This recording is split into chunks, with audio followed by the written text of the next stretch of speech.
कि कोजाराम प्रकरण में कौन कहां था। तुम लोगों की सरकार थी, तुम कहां थे, पहले जवाब दो इस बात का। इंद्र मेघवाल का क्या हो गया, क्या हुआ जितेंद्र मेघवाल का। और ऐसे पता नहीं कितने केस कांग्रेस की सरकार में 5 साल में हुए। कार तो कांग्रेस की थी, कार्तिक भील को मारा गया, आज दिन तक न्याय नहीं मिला। सरकार किसकी थी। कई लोग मुझे कह रहे हैं, मेरे को समझ में नहीं आ रहा कैसा कांग्रेस परिहार है।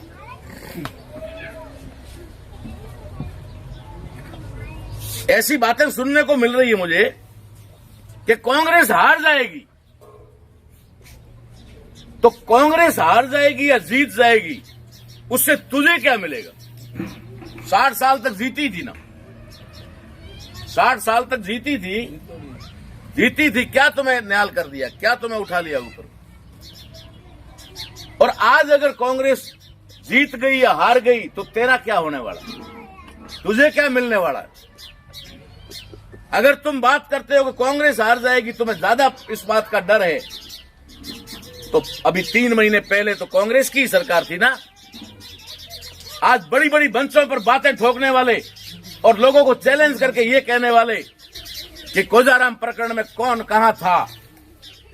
तुम लोगों की सरकार थी, तुम कहां थे, पहले जवाब दो इस बात का। सरकार कांग्रेस की थी और तुम मंत्री थे, तुम एमएलए थे, तुम कहां थे जब कोजाराम का प्रकरण हुआ तब। सरकार तो कांग्रेस की थी, कार्तिक भील को मारा गया, आज दिन तक न्याय नहीं मिला। सरकार किसकी थी। आज तुम्हें डर है, आज तुम्हें इस बात का गम है कि सरकार कांग्रेस हार जाएगी। तुम अपने जीवन में हारते रहो और इनको जितवाते रहो। अगर यही तय कर लिया है तो मुझे कोई ऐतराज नहीं। मैं अपना सिर्फ अपने अंदर का दर्द आपको बता सकता हूं। इंद्र मेघवाल का क्या हो गया, क्या हुआ जितेंद्र मेघवाल का। और ऐसे पता नहीं कितने केस कांग्रेस की सरकार में 5 साल में हुए, जहां हम लाशें लेकर के बैठे रहे, एफआईआर दर्ज नहीं हुई, एफआईआर दर्ज नहीं हुई। किसकी बात कर रहे हो, कांग्रेस और बीजेपी। अब तुमने 5 साल में कांग्रेस को पलट करके नहीं किया, इसलिए कांग्रेस को छोड़ दिया, तो तुमने बीजेपी लाई। अब तुमने बीजेपी लाई, अब तुम्हें क्या न्याय कर दिया। अब तुम्हारा क्या कार्तिक का धरना उठ गया, अभी तुम्हारा क्या जितेंद्र के हत्यारों को जेल हो गई, फांसी हो गई। क्या हमारी बहन बेटियों की इज्जत लूटने वालों को इस देश के अंदर लटकाया गया फांसी पे। क्या हुआ। कांग्रेस और बीजेपी, कांग्रेस और बीजेपी। इसलिए मेरा आप लोगों से निवेदन है कि आप कांग्रेस और बीजेपी करते रहोगे तो अपने बच्चों का भविष्य बर्बाद होने से कोई नहीं बचा पाएगा। क्योंकि मुझे तो बाहर भी लड़ना है और अंदर जाके भी लड़ना है। अंदर ज्यादा लड़ाई खतरनाक है, बाहर तो फिर भी आप बीच में हो, आप लोग बीच में हो तो सुरक्षा है, वहां तो कोई सुरक्षा भी नहीं है, वहां ज्यादा खतरनाक है। लेकिन अंदर जाए बिना और अंदर बोले बिना भला नहीं हो सकता। इसलिए मैंने पूरे देश के अंदर 250 सीटों पर तमाम जो सामाजिक संगठन है, हमारे राजनीतिक संगठन है, उनसे अपील करके मैंने 250 से ज्यादा लोकसभा के चुनाव में निर्दलीय के तौर पे चुनाव लड़ने की तैयारी लोगों को करवाई। अब यहाँ का मामला मेरे गले में आ गया, यहाँ का मामला मेरे गले में आ गया। मैं लड़ना नहीं चाहता था, मैं 250-300 लोगों को लड़ाना चाहता था। इसलिए मेरी आप लोगों से विनती है, एक बात तो मैं आपको कहना जरूर चाहूंगा कि चाहे जो भी निर्णय समाज ने लिया हो, लेकिन समाज उस पर अडिग खड़ा है, अडिग खड़ा है। आज मेरे पास में जो कंटिन्यू फोन आ रहे हैं, उनके मुताबिक लोग कह रहे हैं कि इधर का पैम्पलेट, पोस्टर, कुछ भी होगा, बैनर वैनर जो भी हो, खर्चा हम खुद उठाएंगे। हम अपनी गाड़ियां, लोगों ने अपनी अपनी विधानसभा का जिम्मेदारी ले लिया है। धन्यवाद धन्यवाद, बहुत बहुत। ये जो ड्रामे और ये नाटक करते हैं उनके बारे में भी एक लाइन बता देना चाहता हूँ। जिनके पास में वोट कम होते हैं ना, वो लोग ढोंग ज्यादा करते हैं, दिखावा ज्यादा करते हैं। आज मैं बाड़मेर गया था, सारी गाड़ियों में जो लोग थे हमारे, लगभग 99% मुझे जानते हैं। और उस भीड़ में मेरी भी गाड़ी, मुझे कलेक्ट्रेट जाना था, मैं भी घुस गया। अब जैसे ही नाम देखा, लोग तो हमारे ही थे। बसों की छत पे देखूं तो मेरे लोग, गाड़ियों में देखूं तो मेरे लोग, बसों की खिड़कियों में से मुंह निकाल रहे हैं मेरे लोग, और सारे मेरी तरफ कर रहे हैं ऐसे ऐसे।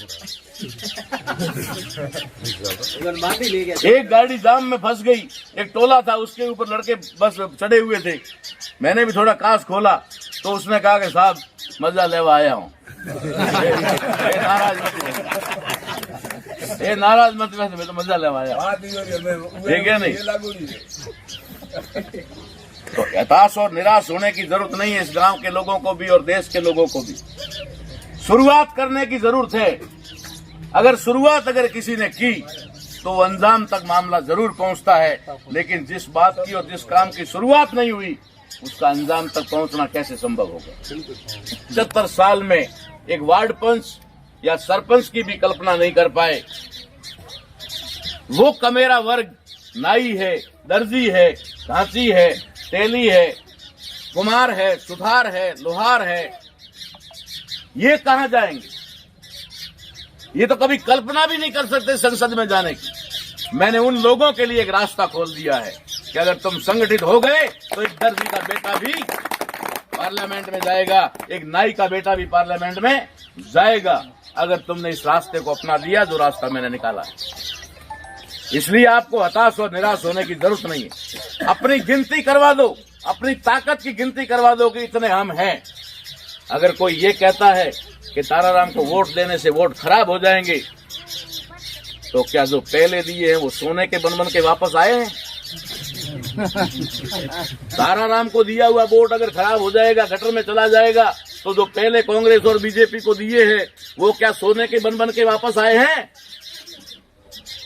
अगर तुम्हारी आने वाली पीढ़ियों का सत्यानाश हुआ है तो तुम्हारा पहले वाला वोट भी खराब ही हुआ है, लेकिन इस बार वाला वोट खराब नहीं होगा। मैं दावे के साथ कहता हूं, खराब नहीं होगा। हार और जीत के लिए 1 लाख वोट नहीं चाहिए, हार और जीत के लिए 2 लाख वोट नहीं चाहिए, हार और जीत के लिए 1 वोट चाहिए। कितना?